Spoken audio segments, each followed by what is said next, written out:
ఒకని ప్రవర్తనను బట్టి వాని క్రియల ఫలము చొప్పున ప్రతీకారము చేయుటకు యెహోవా అను నేను హృదయమును పరిశోధించువాడను, అంతరింద్రియములను పరీక్షించువాడను. ఈ లోకంలోని తీర్పులు కంటి చూపును బట్టి విన్న దానిని బట్టి ఉంటాయి. ఈ కారణాన్ని బట్టి అనేకసార్లు దోషులు నిర్దోషులుగాను, నిర్దోషులు దోషులుగాను తీర్పు తీర్చబడుతున్నారు. అయితే దేవుని తీర్పు ఇటువంటిది కాదు. ఎందుకంటే మనుషులు పైరూపమును లక్ష్యపెట్టుదురు, దేవుడు హృదయమును లక్ష్యపెట్టును. ఆమేన్.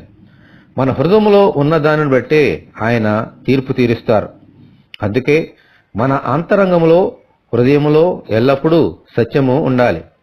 ఈ ప్రభువును మన హృదయంలో చేర్చుకుని మన అంతరంగంలో సత్యముండునట్లు ప్రసాదించమని మనమందరము దేవుని ప్రార్థన చేసుకుందాము.